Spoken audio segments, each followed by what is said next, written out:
ಎಲ್ಲಿವರೆಗೂ ಹೋರಾಟ ಯಾತಕ್ಕಾಗಿ ಹೋರಾಟ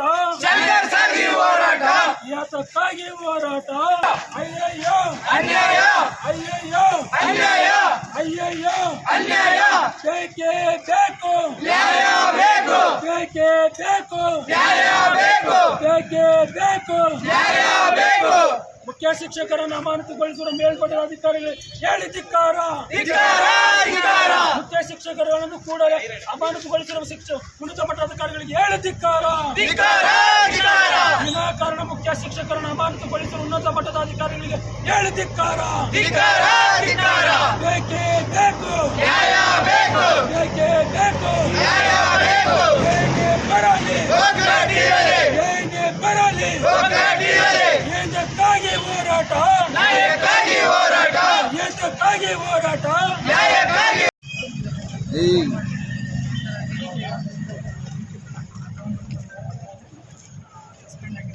ವಾಸ್ತವದಲ್ಲಿ ಜನಗಳೆಲ್ಲ ನನಗೆ ತಿಳಿಸ್ತಾ ಇದ್ದಾರೆ ಬರ್ತಿರೋ ಮೀಡಿಯಾಸ್ ಒಳ್ಳೆಯದಿದ್ದಾರೆ ಅಂದರೆ ಅದು ವಾಸ್ತವದಲ್ಲಿ ಫೀಲ್ಡ್ ವೆರಿಫಿಕೇಷನ್ ಮಾಡ್ಕೊಂಡು ನನಗೆ ಅಪ್ಡೇಟ್ ಮಾಡಿ ಅಂತ ಹೇಳಿದ್ದಾರೆ. ಸೊ ಇವಾಗ ಒಂದು ಅರ್ಧ ಗಂಟೆ ವಾಪಸ್ ಬರ್ತೀನಿ ನಾನು ಶಾಲೆಗೆ. ನಾವು ಕೂಡ ಅದನ್ನು ನಾವು ಮನವಿ ಮಾಡ್ತಾ ಇದ್ದೀವಿ ಏನಂದರೆ ಅವ್ರು ಬಂದ ಮೇಲೆ ಮೊದಲು ಇನ್ನೂ 100 ಜನ ಮಕ್ಕಳಿದ್ದಾರೆ. ಅವ್ರು ಬಂದ ಮೇಲೆ ಸ್ವಲ್ಪ ವೀಕ್ಷ ಕನ್ನಡಿ ಮಾಡಿದ್ದಾರೆ. ಚಿಕ್ಕ ಕುರುಕಳ್ಳಿಯಲ್ಲಿ ಅವರು ಮಾದರಿ ಶಾಲೆಯಾಗಿ ಮಾಡಿದ್ದಾರೆ. ಇಲ್ಲಿ ಅವ್ರ ಮುಖ ನೋಡಿಬಿಟ್ಟು ನಮ್ಮ ಮಕ್ಕಳನ್ನ ನಾವು ಸೇರಿಸಿದ್ದೀವಿ. ಮತ್ತು ನೀವೇ ನೋಡ್ತಾ ಇದ್ದೀವಿ ದಾನಿಗಳ ಮುಖಾಂತರ 4 ಲಕ್ಷ ರೂಪಾಯಿ ಕಂಪ್ಯೂಟರ್ಸ್ ಕೊಡಿಸಿದ್ದಾರೆ. ಒಂದು 1 ಲಕ್ಷ ರೂಪಾಯಿ ಟಾಯ್ಲೆಟ್ ಶೌಚಾಲಯ ವ್ಯವಸ್ಥೆ ಮಾಡಿಕೊಟ್ಟಿದ್ದೀವಿ. ನಾವು ಅದಕ್ಕೆ ಸಪೋರ್ಟ್ ಮಾಡಿದ್ದೀವಿ. ಅಂಥ ಶಿಕ್ಷಕರನ್ನು ಏನನ್ನ ಒಂದು ಇದು ಭ್ರಷ್ಟಾಚಾರ ಮಾಡಿದರೆ ಅವ್ರು ಏನು ಮಾಧ್ಯಮ ಮುಖಾಂತರ ಮಾನ್ಯ ಶಾಸಕರಲ್ಲಿ DDP ಅವರಲ್ಲಿ ಮನವಿ ಮಾಡಿದ್ದಾರೆ. ಏನಂತ ನೀವು ಹೌದೌದು ಆಯ್ತು ಮೇಡಮ್, ಖಂಡಿತ ನಾವು ಒಪ್ಕೊಳ್ತೇವೆ. ಅಲ್ಲ ಒಂದು ನಿಮಿಷ, ನಿಮ್ಮ ಮುಂದೆ ಅವತ್ತು ಆಯ್ತು ಎಲ್ಲರ ಮುಂದೆ ಹೇಳ್ತೀವಿ. ಯಾವುದು ಗೋಡೆ ನೆನೆಯುತ್ತೆ ಅಂತ ಒಂದು ಮುಂದೆ ಫುಲ್ ಟೈಮ್ ಹೇಳಿದ್ರೆ ಚೂಸ್ ಮಾಡಿ ಸ್ವಲ್ಪ ಅವ್ರು ಏನು ಹೇಳಿದ್ರು ಟೀಚರ್ ನನಗೆ ಎರಡು ಸೆಕ್ಷನಲ್ಲಿ ಡಿವೈಡ್ ಮಾಡಬೇಕು, ಒಂದು 6 ಸ್ಟ್ಯಾಂಡರ್ಡ್ ಜಾಸ್ತಿ ಸ್ಟ್ರೆಂತ್ ಇದೆ ಅಂತ. ಅಟ್ಲೀಸ್ಟ್ ಅದನ್ನೇ ದೊಡ್ಡ ಹಾಲು ಕೊಡ್ತೀವಿ ನಾವು ಬಾಯ್ಸ್ ಇದ್ರೊಳಗಡೆ, ಅಲ್ಲಿ ನೀವು ಮಾಡ್ಕೊಳ್ಳಿ ಅಂತ ಹೇಳಿದ್ದೀವಿ ಅವ್ರಿಗೆ ಒಂದು. ಬಟ್ ಅವ್ರು ಮಾಡಿದ್ರಿಲ್ಲ, ಅದನ್ನು ಮಾಡ್ಕೊಳ್ತೀವಿ. ಮುಂದುವರೆದು ಈ ವಿಚಾರವಾಗಿ ವಾಸ್ತವತೆ ಏನಿದೆ ಅಂತ ಹೇಳಿ ನೀವೇನು ಹೇಳ್ತಾರೆ ಒಂದು ದಯಮಾಡಿ ನನ್ನ ಕಡೆಯಿಂದ ಫಸ್ಟ್ ನೀವೇನು ಹೇಳ್ತಾ ಅಂದ್ರೆ ರೇಟಿಂಗ್ ಅಂತ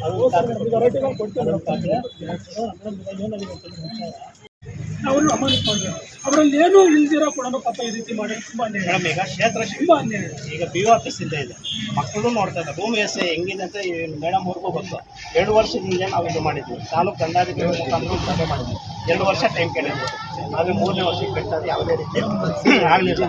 ದಯವಿಟ್ಟು ನಮಗೆ ಏನೀಗ HM ಅವ್ರನ್ನ ಇಲ್ಲೇ ಇದು ಮಾಡಬೇಕು ನಮ್ಮ ವಿನಂತಿ. ಕೊಠಡಿಗಳು ಬೇಕಿದ್ರೆ ನೀವು ಇದು ಮಾಡ್ಕೊಳ್ಳಿ, ನೀವು ಸರ್ವೆ ಮಾಡಿ ಸಾರ್ವಜನಿಕರ ಕಡೆಯಿಂದ ಒಂದು ಅಭಿಪ್ರಾಯ ತಗೊಳ್ಳಿ. ನಮ್ಮ ಕೂಡಲೇ ಇದು ಮಾಡಬೇಕು. 1 ವಾರದಲ್ಲಿ ವ್ಯವಸ್ಥೆ ಮಾಡಿಕೊಡ್ಬೇಕು. ಒಂದು ನೋಡಿ, ಈ ಒಂದು ವಿಚಾರವಾಗಿ ಸನ್ಮಾನ್ಯ ನಮ್ಮ ಶಾಸಕರು ಜಿಲ್ಲಾಧಿಕಾರಿಗಳು. ಆಮೇಲೆ ನಿಮಗೆ ಗೊತ್ತಿರೋ 2 ಸ್ಕೂಲ್ ಸ್ಯಾಂಕ್ಷನ್ ಆಗಿದೆ. ಜೊತೆಗೆ ಈ ಒಂದು ಏನು ಮೇನ್ ಏನು ಶಿಥಿಲ ಆಗಿರೋ ಜಾಗದಲ್ಲಿ BO ಆಫೀಸ್ ಇದ್ದಾರ, ಆ BO ಆಫೀಸ್ ಟೀಮ್ ಅವರೇ ಸಫರ್ ಮಾಡ್ತಿರೋದು. ರಿಸ್ಕ್ ಜಾಸ್ತಿ ಫಸ್ಟ್ ಇವ್ರಿಗೆ ಇರೋದು. ಇವ್ರಿಗೂ ಶಿಫ್ಟ್ ಮಾಡಕ್ಕೆ ನಾವು ಬೇರೆ ಕಡೆ ಒಂದು 2 ಕಡೆ ಜಾಗ ನೋಡಿದ್ದೀವಿ. ತಕ್ಷಣ ಶಿಫ್ಟ್ ಮಾಡಿಸ್ತೀವಿ. ಡೆಮೊಲಿಷನ್ ಪಾಯಿಂಟ್ ಅಲ್ಲಿ ತೊಗೊಂಡು ಆ 2 ಹೊಸ ಕನ್ಸ್ಟ್ರಕ್ಷನ್ ಮಾಡ್ಕೊಂಡ್ರೆ, ಜೊತೆಗೆ ಇವಾಗ ಏನಲ್ಲಿ ಗೋಡೆ ನೆನಿತಿತ್ತು ಅನ್ನೋ ಕ್ಲಾಸ್ ರೂಮ್ಸ್ ನಾನು ವಿಸಿಟ್ ಮಾಡಿರೋ ಬೇಸ್ಮೇಲೆ ಅಲ್ಲಿಗೆ ಮತ್ತೆ ಕೂರಿಸ್ಬಿಡ್ರಿ ಅಂತಲೂ ಹೇಳಿದ್ದೀವಿ ಶಂಕರ್ ಅವ್ರು ಹೇಳಿದ್ವಿ. ಆಮೇಲೆ ಪ್ಯಾರಲಲ್ ಆಗಿ ಅವ್ರು ಮಾಡಿದಿರಲ್ಲ ಅನ್ನೋ ವಿಸಿಟ್ ನಾನು ಇವಾಗ ಒಂದು ಅರ್ಧ ಗಂಟೆ ಬಂದು ನೋಡ್ತೀನಿ. ಇವಾಗ ಏನು ನೀವೇನು ಬೇಡಿಕೆ ಹೇಳ್ತಿದ್ದೀರಲ್ಲ, ಸರ್ಕಾರ ಶಾಲೆಗಳು ಉಳಿಸಿ ಅಂತ ಸರ್ಕಾರ ಹೇಳ್ತಾ ಇದೆ. ಅಂದ್ರೆ ನೀವೇನ್ ಮಾಡ್ತಾ ಇದ್ರು ನಿಮ್ಮ ಇಲಾಖೆಯವರು? ಮೊನ್ನೆ EO ಮೇಡಮ್ ಇದು ಪರ್ಯಾಯ ವ್ಯವಸ್ಥೆ ಮಾಡಿಕೊಡಿ ಅಂತ ಹೇಳಿದ್ವಿ. ಇಲ್ಲಿ ಕ್ಷೇತ್ರ ಶಿಕ್ಷಣಾಧಿಕಾರಿ ಕಚೇರಿ ಬದಲಾವಣೆ ಮಾಡಿ ಅಂತ ನಾವು ಎಷ್ಟೋ ಮಾಧ್ಯಮ ಮುಖಾಂತರ ನಾವು ಇದು ಮಾಡಿದ್ದೀವಿ. ಯಾಕೆ ಮಾಡ್ತಾ ಇಲ್ಲ? 2 ವರ್ಷದಿಂದ ಬೇಕಾ ಇಲ್ಲಿ ಕೊಠಡಿಗಳ ವ್ಯವಸ್ಥೆ ಮಾಡೋಕ್ಕೆ? ನಿಮ್ಮ ಮಕ್ಕಳೇನೋ ಓದ್ತಾ ಇದ್ದಾರೆ ಇಲ್ಲಿ? DDP ಮಕ್ಕಳೇನು ಓದ್ತಾ ಇದ್ದಾರೆ? ನಿಮ್ಮ ಮಕ್ಕಳೇನು ಓದ್ತಾ ಇದ್ದಾರೆ ಮೇಡಮ್? ಇಲ್ಲಿ ನಮ್ಮ ಕೂಲಿ ಮಾಡಿಕೊಂಡು ಜೀವನ ಸಾಗಿಸೋದು ಅತ್ಯಂತ ಹಿಂದುಳಿದ ಒಂದು ತಾಲೂಕಿದೆ. ಬಡ ಮಕ್ಕಳಿಗೆ ಓದ್ತಾ ಇರೋದು ಕೊಡಿ. ಇಲ್ಲ ಅಂದ್ರೆ 55,000 ನಾವು ಕೊಡ್ತೀವಿ. ಖಾಸಗಿ ಶಾಲೆಗೆ ಹೋಗ್ತೀವಿ. ಮುಚ್ಚಾಕಿ ಸುಮ್ಮನೆ ಯಾಕೆ? ಪಟ್ಟಣದಲ್ಲಿ ಇರೋದು ಏಕೈಕ ಒಂದು PMC ಎಷ್ಟೋ ಹೆಸರು ಮಾಡಿರುವಂಥ ಒಂದು ಶಾಲೆಗೆ ನೀವು ಕೆಟ್ಟ ಹೆಸರು ತರ್ತಾ ಇದ್ರೆ ಅಂದ್ರೆ ನಿಮ್ಗೆ ಯೋಗ್ಯತೆ ಇಲ್ಲ. ನಿಮ್ಮ ಸರ್ಕಾರಕ್ಕೆ, ನಿಮ್ಮ ಅಧಿಕಾರಿಗಳಿಗೆ ಯೋಗ್ಯತೆ ಇಲ್ಲ ಅಂತ ನಾವು ಒಂದು ಪೋಷಕರಾಗಿ ವಿನಂತಿ ಮಾಡ್ತಾ ಇದ್ದೀವಿ. ಮೇಡಮ್ ಸೋಮವಾರ ಈ DDP ಅವರು ಬರಬೇಕು. ಮೇಡಮ್ ಸೋಮವಾರ ನೀವು ಕರೆಸ್ಬೇಕು, ಇಲ್ಲ ಅಂದ್ರೆ ನಾವು PO ಆಫೀಸನ್ನು ಮಾಧ್ಯಮ ಮುಖಾಂತರ ನಾವು ಹೇಳ್ತಾ ಇದೀವಿ.